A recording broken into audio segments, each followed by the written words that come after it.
তোমার মতো যুবক র‍্যাব, আর্মি, পুলিশ, বিডিআর এর চাকরি করে, ওসি, ডিসিএসপি, নামাজি অভাব নাই। বলো বাবা তুমি পারো না কেন?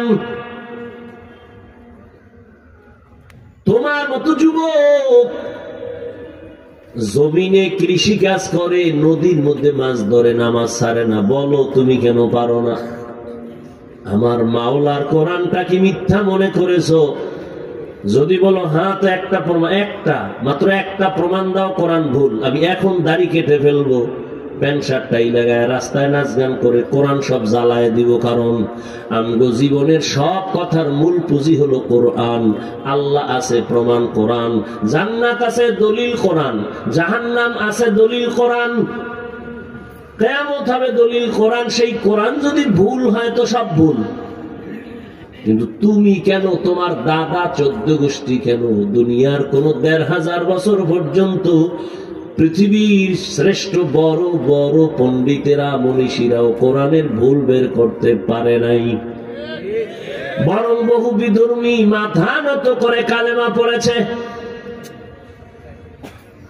তাহলে এটাই ফাইনাল, কোরআন সত্য। কি যুবকেরা, কত পার্সেন্ট সত্য?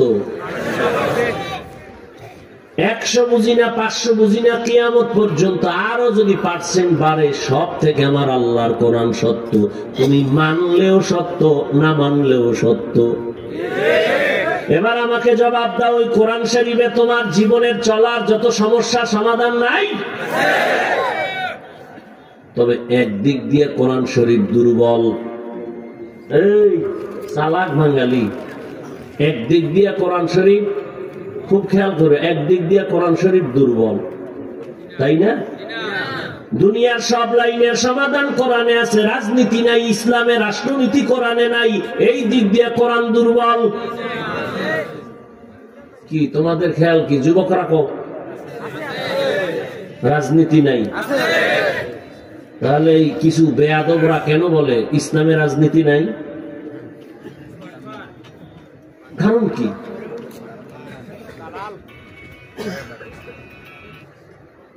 আচ্ছা আমাকে বলো, রসুল রাষ্ট্র চালাইছেন? আবু বকর, ওমর, উসমান, আলী। শুধু রাষ্ট্র না, পুরো দুনিয়া চালাইছেন সুলাইমান নবী, মিশরের অর্থমন্ত্রী ইউসুফ নবী। এই ঘটনাগুলো কোরআন শরীফে আছে। তাহলে কেন বলে ইসলামের রাজনীতি নাই? এরা কেন বলে? তুমি বলতে পারবে না, আমার থেকে শুনো এরা কেন বলে। ওই সমস্ত চান্দাবাজার ধান্দাবাজের গোষ্ঠী ভালো করে জানে ইসলাম ছাড়া শান্তি নেই। সব চান্দাবাজারা জানে, ধান্দাবাজারাও জানে। মানে না কেন? মানলে চুরি করতে পারবে না, দুর্নীতি করতে পারবে না। এই জন্য তোমাকে আইওয়াশ করে বলে ইসলামের রাজনীতি নেই। মূলত ও মুমিন নামে বেঈমানের পর্দা লাগায় আছে। কারণ যে কোরআনের একটা অংশ অস্বীকার করবে সে বেঈমান। আল্লাহ হেদায়েত দান করুন। হ্যাঁ, এটা বলা যাইতে পারে ওই সমস্ত চান্দাবাজি ধান্দাবাজি রাজনীতি আল্লাহর ইসলামে কোরআনে নাই। মানুষ জবাই করা রাজনীতি ইসলামে নাই। বাড়িঘরে আগুন লাগায় দেওয়ার রাজনীতি ইসলামে নাই। ইসলামে কি আছে? মালিক যেই প্লেটে খাবে গোলাম একই প্লেটে খাবে। ইসলামে কি আছে? কর্মচারী কাজ করবে, ঘাম ঝরার আগে বেতন দাও।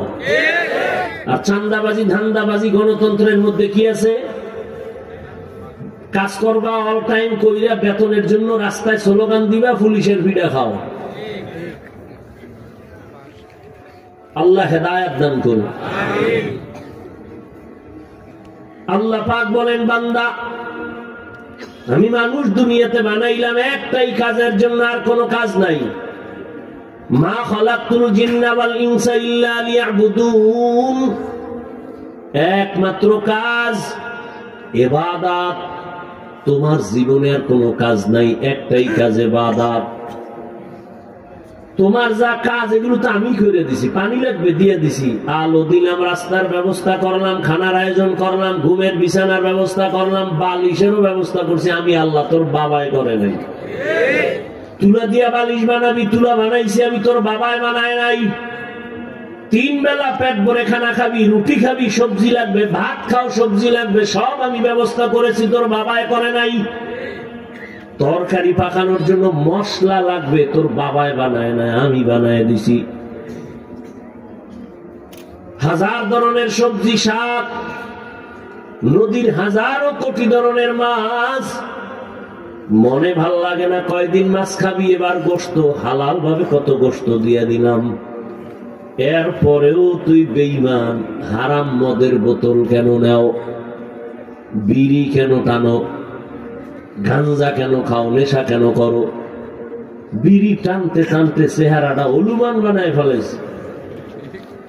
এক চোরার ঘরের চোরায় খায়, বিড়ি না টানলে ওর পায়খানাই ক্লিয়ার হয়। বিড়ি টানলে শরীরের কোনো লাভ আছে?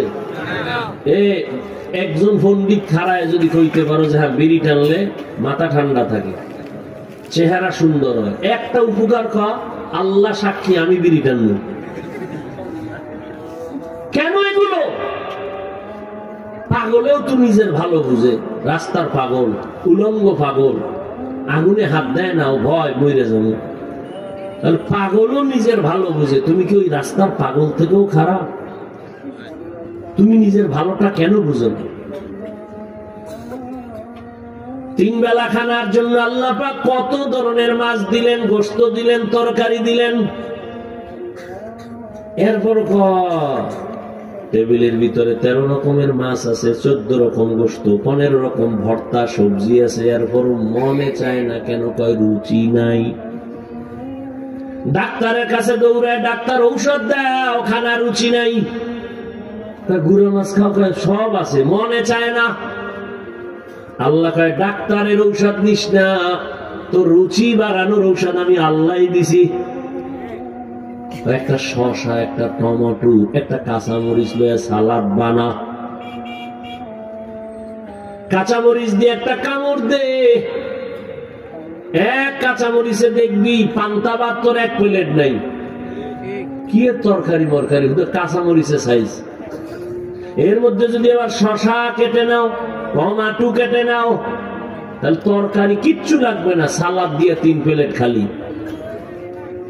আল্লাহ বলে দেখ, এরপরে আবার লেবু। তো রুচি বাড়ানোর কত ঔষধ আমি দিয়ে দিলাম, কোন ডাক্তারের ঔষধ লাগবে না। হালাল ভাবে খানা খাবি, পেটে রোগ হবে না। চুরি করে খাবি তো পেটে তোর সমস্যা হবে না, তো লিভার নষ্ট হবে না, তো কি হবে? এই যেটি নেশা পান করে, মদ পান করে, সবটি ক্যান্সারে মরে। দুনিয়াতেই শান্তি নেই, ক্যান্সার সব ধ্বংস করে দেয়। মানুষের উপরে জুলুম করে যারা টাকা পয়সা অর্জন করে, দেখেন ওর দুনিয়াতে শান্তি নাই। মাইয়া নিয়ে কষ্ট, ছেলে নিয়ে জ্বালা, বউ নিয়ে জ্বালা। দুনিয়ায় কোনো খাওনের মধ্যে শান্তি নাই, ঘুমের মধ্যে শান্তি নাই। আল্লাহ বলেন আমি আল্লাহ তোর হালাল খানা দিছি, খা, খাইয়া সেজদা কর। টিনের ঘরে থাকলেও তোর মতো শান্তিতে আর কেউ থাকবে না। বিল্ডিং শান্তির মালিক না। কত বিল্ডিং ওয়ালার বিল্ডিং পড়ে আছে, বিল্ডিং ওয়ালা জঙ্গলে ঘুমায়। কিসের বাহাদুরি করে যারা দুনিয়া দুনিয়া দুনিয়া দুনিয়া জিকির করে? ওরা 2 জিনিসের জন্য দুনিয়ার পেছনে গেছে, আল্লাহরে ভুইলা। দুনিয়ার পেছনে গেছে 2 জিনিস চায়, শান্তিতে খাবে আর সম্মানের চেয়ারে বসবে। অথচ আমি ভালো করে গভীর ভাবে খেয়াল করে দেখলাম, দুনিয়া দুনিয়া যারা চায় ওরা সম্মানেও নাই, আরামেও ঘুমাইতে পারে না। তাহলে দুনিয়াও বরবাদ, আখেরাতও বরবাদ। কিন্তু আমরা যারা আখেরাতের লাইনে চলার চেষ্টা করি, আলহামদুলিল্লাহ আমরা আখেরাতের লাইনে চলি, আর দুনিয়ার লাইনেও বড় বাদশাহী হালাতে আছি। কারণ কি? এই সম্মান আল্লাহ দিছে, আর তোমার কপাল খারাপ কেন? তোমার সম্মানটা টাকা দিয়ে কিনছো। টাকা দিয়ে সম্মান কিনলে একবার ফুলের মালা, ফাইনাল জুতার মালা। আর আল্লাহর দেওয়া সম্মান নিলে দুনিয়াতেও বাদশাহ, আখেরাতেও বাদশাহ। আল্লাহর সম্মান পাওয়ার জন্য বান্দা তোমার কাজ একটা ইবাদত। ইবাদত মানে অনেকে মনে করে মসজিদ আর মাদ্রাসা, খায় না। তোমার জীবনে তুমি যা করবা সব ইবাদত। ব্যবসা করো, চাকরি করো, লেখাপড়া করো, সব ইবাদত। ঘুমাও ইবাদত, বাথরুমে যাও ইবাদত। তবে দুইটা শর্ত মেনে করতে হবে, মন গড়া করলে হবে না। এক নাম্বার শর্ত, আমি জীবনে যা করব সব আমার আল্লাহর খুশির জন্য। দ্বিতীয় শর্ত, আমি যা করব সব কিছু মদিনাওয়ালা নবীর আদর্শ অনুযায়ী, মন গড়া না। নবীর আদর্শ মেনে তুমি ঘুমাও ইবাদত, নবীজির আদর্শ মেনে খানা খাও ইবাদত, ব্যবসা করো ইবাদত। আর নবীর আদর্শ বাদ দিয়ে যদি নামাজও পড়ো, নামাজও ইবাদত হবে না। একজনে মাগরিবের 3 রাকাত ফরজে দাঁড়াইয়া শেষ রাকাতে চিন্তা করলো বেজর হইরা লাভ কি, আরো 2টা সেজদা বাড়াইয়া আল্লাহরে 4 রাকাত জোর দিয়ে দেই। আল্লাহর জন্যই আরো 1 রাকাত বাড়াইয়া করছে। আল্লাহ খুশি? কথা না। আল্লাহ বলবে খুশি তো দূরের কথা, 4 রাকাত বাদ। আল্লাহ কয় অর্ডার দিলাম, নতুন করে দাঁড়ায় কানে ধর। কানে ধরে আবার তওবা করে কয় আল্লাহু আকবার। নতুন ভাবে দাঁড়াইয়া কানে ধইরা নতুন ভাবে আবার নামাজের নিয়ত কর। কানে ধর মানে তওবা কর, ভুল হয়ে গেছে। এরপরে নতুন করে নামাজ পড়, কারণ নবীর আদর্শ যে কাজে নাই ও কাজ আমি আল্লাহ পছন্দ করি না। 30 রোজা রাখছে খুব মহাব্বত লাগায়া, চিন্তা করে 12 মাস যদি আল্লাহ দিত আরো মজা লাগতো। যেহেতু দেয় নাই আর কি লেখিলি করে লাভ কি, অন্তত ঈদের দিনটা রোজা রাখি। ঈদের দিন রোজা রাখছে, আল্লাহ খুশি না বেজার? কেন? নবীর আদর্শে ঈদের দিন কোন রোজা নাই। নবীর আদর্শ ছাড়া কোনো কাজ আল্লাহ কবুল করবেন না, কারণ আমার নবী তো স্বতন্ত্র মায়ার নবী। মুসা নবী আল্লাহর বন্ধু, ঈসা নবী আল্লাহর বন্ধু, ইব্রাহিম আল্লাহর বন্ধু, ইউসুফ আল্লাহর বন্ধু, দাউদ আল্লাহর বন্ধু, সুলাইমান নবী আল্লাহর বন্ধু, আমার নবীও বন্ধু। তবে ব্যবধানটা কি? সব নবী রাসূল আমার আল্লাহ তাআলার আশিক। আল্লাহ বলেন আমি নিজে আল্লাহ মুহাম্মদের আশিক। সব নবী রাসূল কার আশিক? আল্লাহ। আল্লাহ কার আশিক বলেন? আখিরি নবী রহমতের নবীর আশিক আমার আল্লাহ নিজে। এই জন্য অন্য নবীদের নাম ধরে আল্লাহ ডাকছেন, ইয়া নূহ, ইয়া মূসা, ওয়া নাদাইনাহু ইয়া ইব্রাহিম, ইয়া ইসমাঈল, ইয়া ইসহাক। কিন্তু মায়ার নবীর আল্লাহর নাম ধরে ডাকেন নাই। নবীর মুহাব্বত লাগায় ডাকছেন, ইয়া আইয়ুহাল মুজাম্মিল, ও কম্বলওয়ালা, ইয়া আইয়ুহাল মুদাসসির, কুম ফাআনজির, ইয়াসিন, তাহা। নবীরে মায়া লাগায় ডাকছেন, নাম ধরে ডাকেন নাই। ওই নবীর আদর্শ বড় দামি, আর কারো আদর্শ দামি না। দুনিয়াতে কত আদর্শের গান শুনলাম। শেখ মুজিবুর রহমান সাহেবের আদর্শ, জিয়াউর রহমান সাহেবের আদর্শ, আব্রাহাম লিঙ্কন সাহেবের আদর্শ, এরশাদ সাহেবের আদর্শ। কি আওয়ামী লীগ যারা করে আমরা শেখ মুজিবের আদর্শ লালন করি, বিএনপি যারা করে তারা বলে আমরা জিয়াউর রহমান সাহেবের আদর্শ লালন করি, জাতীয় পার্টি যারা করে বলে আমরা এরশাদের আদর্শ লালন করি। বলেনি না? আমি বানাই বলতেছি। আরে ভাই, সত্য কথা বলতে এত টেনশন কেন? গণতন্ত্র আব্রাহাম লিঙ্কনের আদর্শ, মাও সেতুনের আদর্শ, লেনিনের আদর্শ, কালমার্সের আদর্শ, প্রজাতন্ত্র, সমাজতন্ত্র, রাজতন্ত্র, কত মন্ত্র। এক কথায় জবাব, দুনিয়ার সব তন্ত্র মন্ত্র আদর্শ নাপাক। একমাত্র মদিনাওয়ালা নবীর আদর্শই হলো পাক। নাকি নবীর চেয়ে ভালো আদর্শ কারো কাছে আছে? বলো। থাকলে অন্তত আমি নবীরটা বাদ দিয়ে তারটা নিব। আমার কথা ক্লিয়ার, প্যাচ নাই। কেউ যদি দাঁড়ায় বলতে পারো নবীর থেকেও জিয়াউর রহমানের আদর্শ ভালো, আমি নবীরটা বাদ দিব, আমি জিয়াউর রহমানেরটা নিব, সাহস আছে বলার?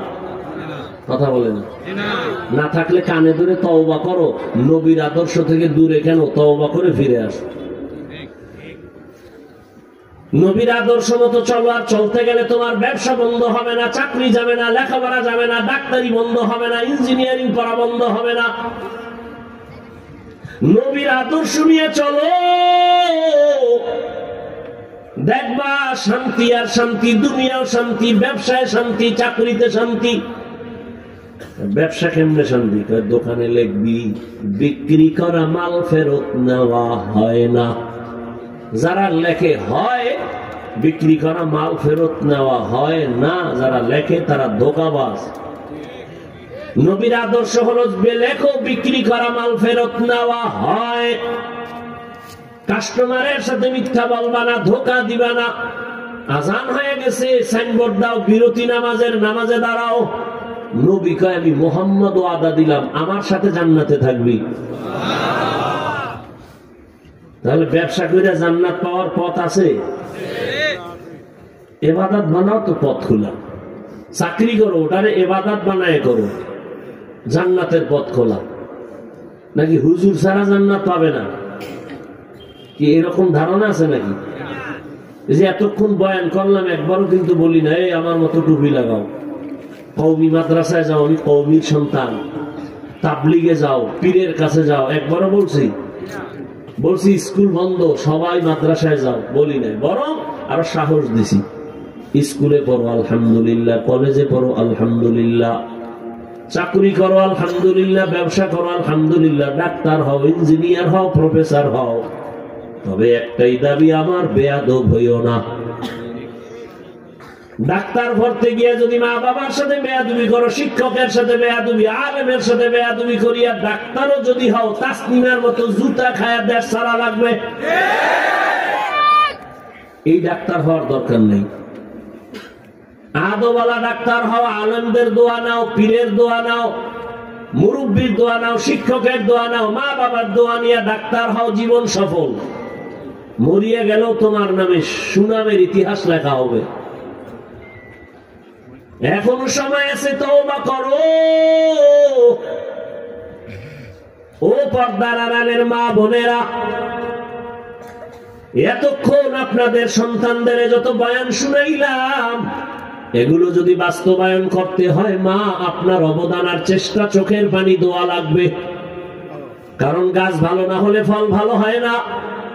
মা বাবা আপনাদের চরিত্র আর মোহাব্বত আর দোয়া না থাকলে সন্তান ভালো হওয়ার আশা করা যায় না। এই দুনিয়ায় যারা ভালো সন্তান হয়ে আসছে, সব হলো ভালো মায়ের সন্তান। মায়ের কারণে সন্তান ভালো। শাহজালাল রহমতুল্লাহ আলাইহি কেমন মায়ের সন্তান? জীবনে কোনোদিন বিয়াই করে নাই। আর শাহজালালের ভক্তরা বিয়ে বিয়ে কইরা আল্লাহরে জবাই করে, নবীরে জবাই করে, ইসলাম চিনেই না। শাহজালালের ভক্ত ধোঁকাবাজ কোথাকার। শাহজালাল আল্লাহর মায়ায় কইরা বিয়েই করে নাই। আর শাহজালালের মিথ্যাবাদী ভক্ত বলে দুনিয়ার বিয়ে শাদীর পেছনে ঘুরে, সন্তানের পেছনে ঘুরে, দুনিয়া দুনিয়া করে, আল্লাহকেই চিনে না। এ শাহজালালের যদি কোনো দুশ্মন থাকে, এটা বড় দুশ্মন। আমাদের দ্বারা শাহজালালের বদনাম হয় না, সুনাম হয়। আমরা দাবি করতে পারি পিওর ভক্ত আমরা। তোমরা টুপি নাই, নামাজ নাই, রোজা নাই, পর্দা নাই, তোমরা ভক্ত দাবি করা মানে তাকে অপমান করা। শাহজালাল ফাগরির বান্দা তসবিহ হাতে গৌর গোবিন্দের মোকাবেলায় কোনো পিড়াপিড়ি করে নাই, অস্ত্র হাতে নেয় নাই, রক্তক্ষয়ী সংঘর্ষ করে নাই, তাহাজ্জুদের নামাজ আর কান্না, ফজরের আজান, ইতিহাস খবর নাই। আর তুমি নামাজ বাদ দিয়ে বিজয় চাও। বেনামাজির হাতে আল্লাহ কোনোদিন বিজয় দিবে না, স্বর্ণাক্ষরে লেখা রেখো। ইসলামের চাবি আল্লাহ কোন সুদখোর, ঘুষখোর বেনামাজির হাতে আল্লাহ দিবেন না। অতএব তুমি নামাজ বাদ দিয়ে যদি বলো আমি ইসলাম কায়েম করব, আল্লাহর কসম, আল্লাহর কসম, আল্লাহর কসম, কোনদিন বেনামাজি সুদখোরের হাতে আল্লাহ ইসলাম কায়েম করাবেন না। অতএব কোন বেনামাজি সুদখোর যদি বলো, বেপরদাওয়ালা যদি বলো আমি ইসলাম কায়েম করব, মিথ্যা দাবি তোমার। তুমি মনে হয় ইহুদির এজেন্ডা বাস্তবায়নের তলে তলে তুমি ষড়যন্ত্র করতেছো। কারণ আল্লাহর আইন, কোন বেঈমানের হাতে আল্লাহ ইসলামের চাবি দিবেন না। কোন বেঈমানের মাধ্যমে, কোন মুনাফিকের মাধ্যমে, সুদখোর ঘুষখোরের মাধ্যমে, বেনামাজির মাধ্যমে আল্লাহ এই জমিনে ইসলাম কায়েম করাবেন না। ভালো করে লিখে রাখো। অতএব কোন বেনামাজি যদি বলে আমি ইসলাম করব, হবে না, ওর উদ্দেশ্য খারাপ। দুষ্ট লোকের মিষ্টি কথা ঘনিয়ে বসে কাছে, কথা দিয়ে কথা নেয়, প্রাণে মারে শেষে। মনে রাখিও, এই স্লোগান লিখবি, পেস্টুনে 200 টাকা দিয়া পেস্টুন বানায় বানায় সার। দুষ্ট লোকের মিষ্টি কথা ঘনিয়ে বসে কাছে, কথা দিয়ে কথা নেয়, প্রাণে মারে শেষে। আল্লাহর হুকুম যারা মানে না, নামাজ পড়ে না, পর্দা করে না, হালাল খায় না, আল্লাহর কসম করে বলে গেলাম, সিলেটের জমিন সাক্ষী, যারা হালাল খায় না, নামাজ পড়ে না, পর্দা করে না, এদের দ্বারাই জমিনে কোনদিন ইসলাম কায়েম হবে না। আল্লাহ করাবেন না, আল্লাহ দিবেন না। যদি ওরা দাবি করে, এই দাবি মিথ্যা দাবি, ভেতরে ষড়যন্ত্র।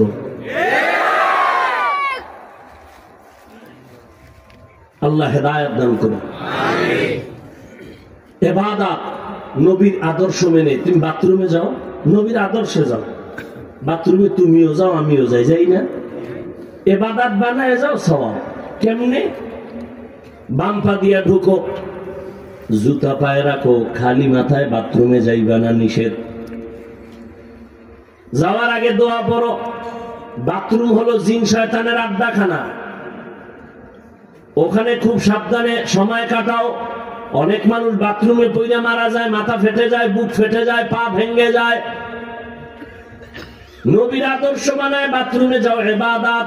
বাম পা দিয়ে ঢুকো, খালি পায়ে ঢুকবা না, খালি মাথায় ঢুকবা না। বাথরুমে গিয়ে যখন বসবা, বাম পায়ের উপরে ভর করে বসবা,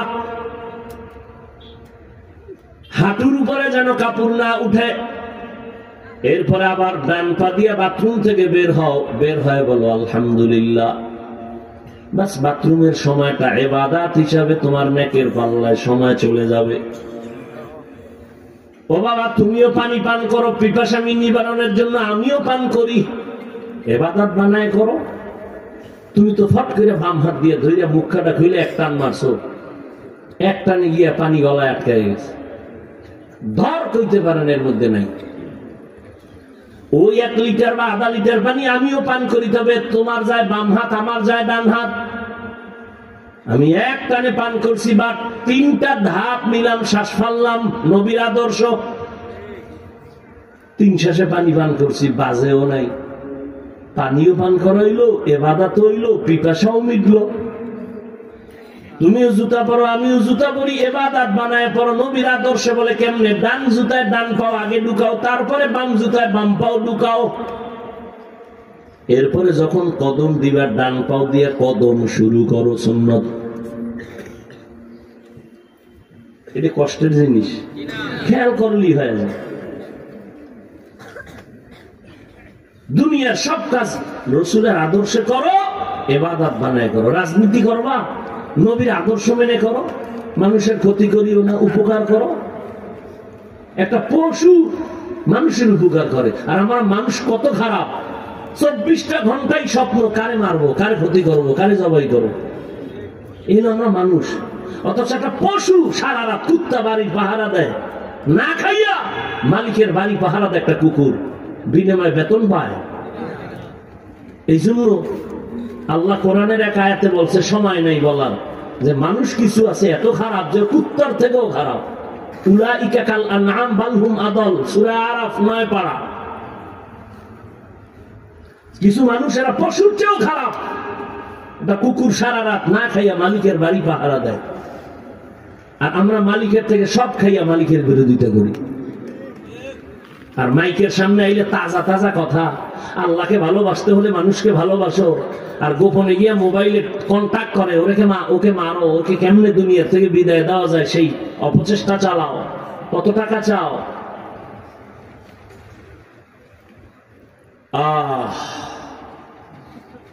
এমনি মানুষ যেই পরিমাণ মরে, এর চেয়ে বেশি মানুষ মারে জোর কইরা।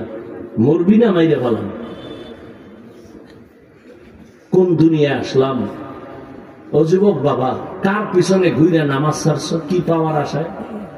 যার পেছনে ঘুরো নামাজ বাদ দিয়া, সে তোমার দুশ্মন, লিখে রাখো। স্বার্থে আঘাত লাগলে 1 সপ্তাহ বিছনায় ঘুরে থাকো না, দেখবা যে তোমার কাছে আর আসবে না, টেলিফোনও পাইবেন। এই হলো তোমার পিছনের বন্ধু। এখনো সময় আছে, তওবা করো, নামাজ পড়ো, মা বাবার দোয়া নাও, শিক্ষকের দোয়া নাও, আলেমদের দোয়া নিয়া লেখাপড়া করো, ডাক্তার হও, জীবন সফল হবে। আজান হয়েছে, নামাজ পড়ো, কারো ক্ষতি করবা না, পারলে উপকার করো, না পারলে চুপ, কারো ক্ষতি যেন না হয় তোমার দ্বারা। আল্লাহ সবাইকে কবুল করেন। ربنا آتنا في الدنيا حسنة وفي الآخرة حسنة وقنا عذاب النار رب ارحمهما كما ربياني صغيرا।